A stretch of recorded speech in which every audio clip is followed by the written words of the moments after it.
3조와 덕후 일부를 시작합니다. 3월 초, 작은 길둥근 꼴의 두툼한 잎 가운데로 감황색의 작은 꽃들이 모여있고 많은 꿀벌들이 붕붕대면서 꿀을 따고 있다.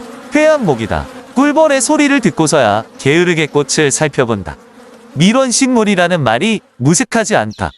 그 옆으로 화백과 향나무 그리고 섬잣나무로 새들이 분주히 날아들었다가는 소나무와 단풍나무 그리고 느티나무로 흩어진다. 저마다의 제잘되는 소리는 봄의 교향악으로 울려 퍼진다. 제일 먼저 눈에 띄는 것이 아주 작은 텃새들이다. 박새로 보이는 새들이 바삐 움직인다. 새에 대해서는 문외한인지라 이참에 새를 관찰해볼 작정이다. 하지만 쉽지 않은 것이 쉽게 관찰하도록 녀석들이 얼음 상태로 가만히 있질 않는다. 혼합된 소리와 흔들리는 사진으로 가만가만 동정을 해본다. 박새는 오박이 있다. 수박, 암박, 쇠박, 진박, 곰박이라고 별명을 짧게 붙여본다. 박새는 Y자 넥타이 문양이 인상적이라 저 녀석은 박새야 라고 수월하게 동정한다. 암수가 거의 비슷한데 Y자 넥타이가 얄쌍한 것이 암박이다. 즉, 암컷 박새인데 수시로 움직이기에 녀석의 암수를 명확히 구별해내는 것은 어렵다. 쇠박은 목 주변에 무늬가 없어서 쇠잔한 느낌이 들어서 쇠박새라고 연관을 짓는다. 진박은 몸 밑에 검은색이 진짜 확연히 보이기에 진박새라고 명명하기에 이상할 것이 없다. 마지막으로 곰박은 배가 곤색이라서 동정하기에 무난하다. 이 녀석들의 수명은 약 2에서 3년이라고 한다. 귀를 쫑긋 세우고 들어보면 쇠박새의 소리가 제일 많이 들린다. 찌찌찌 찌찌찌 연이어서 빠르게 내는 소리는 이제 귀에 익숙해진다. 자, 이 정도로 박새과는 마무리하자. 새를 연구하는 사람들은 새를 관찰하기가 쉽지 않다고 한다. 그도 그럴 것이 식물은 언제나 그 자리에 있기에 사시사철 맘만 먹으면 언제든지 가볼 수 있지만 새는 그렇지가 않다. 붉은 머리 오목눈이처럼 떨기나무에 둥지를 트는 새는 발견할 수도 있고 발견되면 관찰할 기회가 생기지만 큰 키나무에 둥지를 트는 녀석들은 발견도 어려울 뿐더러 발견을 하더라도 관찰하는 것은 수월하지 않다. 소위 대포 카메라가 있어야 육추하는 것을 찍을 수가 있다. 호암지 은사시나무 앞에서 딱따구리와 찌르레기를 촬영하던 대포맨들의 들뜬 모습이 생생하다. 한 번은 조금 큰 녀석이 관찰되었다. 이곳에서 시끄러운가 싶었는데 저쪽에서도 시끄럽다. 여러 마리가 모여 있다. 한번 들으면 잊히지 않는 울음소리로 고주파 중에서도 초고주파다. 목청이 아주 좋은 녀석인데 이 새도 여러 가지 손과 코를 가지고 있지만 찌익 찌익 소리에서 직박구리라는 이름이 유래되었다고 하는데 고개가 끄덕여진다. 직박구리는 텃새라 아파트 단지나 도로 옆 전깃줄에서도 흔하게 볼 수 있다. 녀석들이 무리지어 있을 때는 영역 다툼, 자리 다툼 혹은 먹이 다툼을 하는지 강렬한 소리가 끊이질 않는다.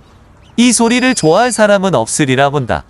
간혹 산에서 직박구리 소리를 들으면 반가운데 몸 길이가 28cm 정도로 제법 커서 주변 나무들을 훑어보면 포마드를 바르고 올백으로 넘기고 빗질한 듯한 독특한 헤어스타일의 새가 관찰된다. 친근하게 다가온다. 공간이 바뀌니 도심에서 듣던 소리와는 조금 다른 느낌이다. 친근하다고 해서 소리가 듣기 좋다는 것은 아니고 금방 동정할 수 있기에 그렇다는 것이다. 새 초보에서 새 덕후가 될 때까지는 많은 시간이 소요될 테니 소리와 겉모습을 보고 새의 종을 알 수 있다는 것이 얼마나 반가운 일이겠는가. 여기에서는 의외로 개체수가 많지 않은지 동네에서와는 다르게 그리 시끄럽지는 않다. 직박구리는 먹성이 좋아 꽃잎, 나뭇잎, 벌레, 열매 등 가리지 않는다고 한다. 날카로운 부리로 과일을 쪼아 먹기 때문에 과수농가에서는 반기지 않는 손님이다.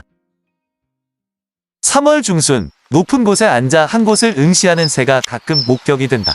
박새와 섞여서 울 때에도 비교적 청명하게 들려온다. 울음소리가 매우 다양하지만 딱딱 소리가 난다고 해서 붙여진 이름이 딱새다. 딱새도 봄의 텃새로 암수 색상이 확연히 차이가 나는데 수컷은 머리 쪽이 까만색이고 배 부분은 주황색이며 화려해서 식별이 쉽고 암컷은 갈색이라 동정하기가 수월하지 않다. 다만 암수 모두 날개 부분에 흰 무늬가 있어서 동정 포인트로 삼을 만하다. 어느새 딱새의 소리도 귀에 익숙해지고 친구처럼 느껴진다. 소리 구별이 되지 않는 새들은 아직 팔로잉을 할 단계는 아니다. 식생조사를 가다 보면 귀를 즐겁게 하는 독특한 소리가 들리곤 한다. 하하하하 하 웃는 듯한 이 소리의 주인공은 청딱따구리다. 자기 영역을 알리거나 짝을 찾을 때는 드러밍도 가끔 선보인다는데 그 소리까지 들으면 그 날은 수지 맞는 날이다.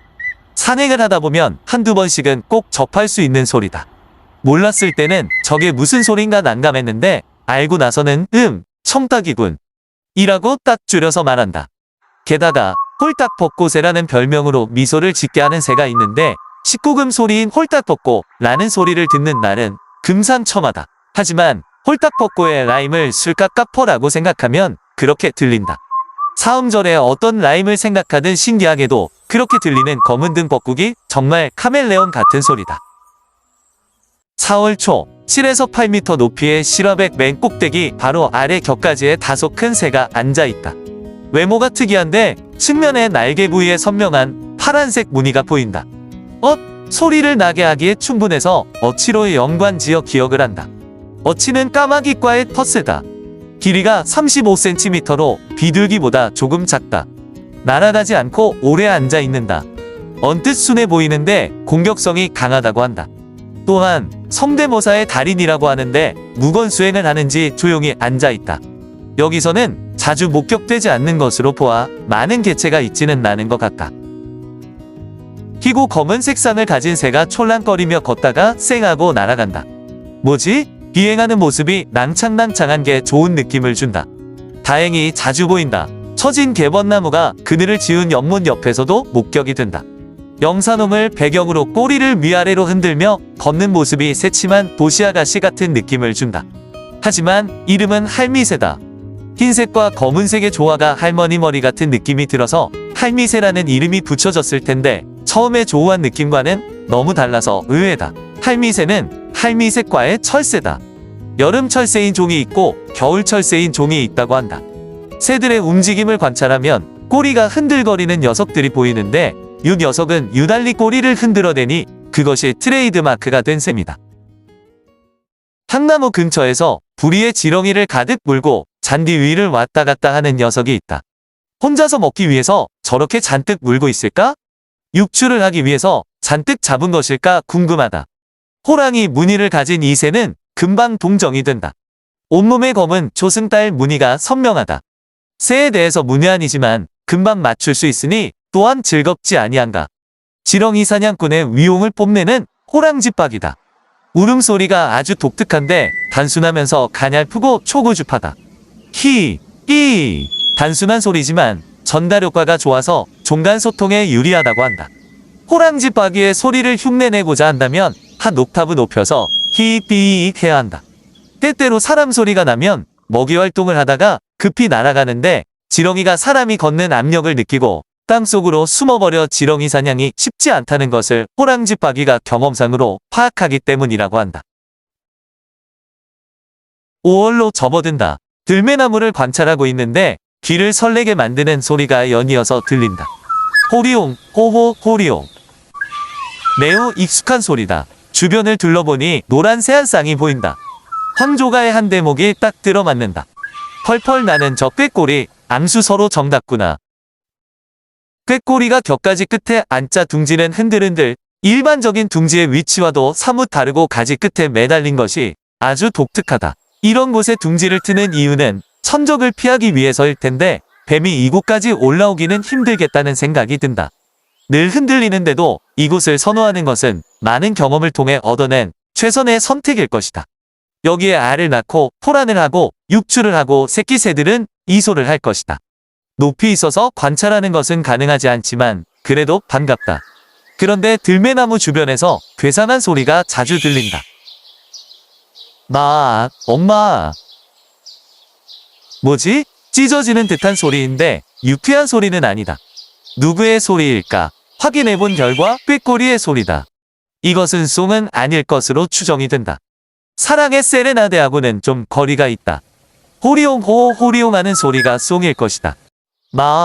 엄마 하는 소리는 콜로 추정이 된다. 이것은 어떤 의미를 담고 있는 콜일까 유추해본다. 꾀꼬리의 송과 콜에는 50여 가지의 레퍼토리가 있다는데 꾀꼬리 덕후가 아닌 이상 제대로 알기는 힘들 것 같다. 과연 어떤 콜일까? 서식 기득권이나 세력권을 알리는 신호일까? 천적으로부터 위험하다는 신호를 내보내는 것일까? 아니면 단순한 경계의 소리인가? 주변 새들과의 영역 다툼의 소리인가? 유조가 먹이 달라고 보채는 소리인가? 알 길이 없다. 이후에도 세레나데보다는 마아, 엄마 소리가 더 자주 들려온다. 꾀꼬리는 여름 철새다. 8월 말에도 꾀꼬리 소리는 계속 들려온다.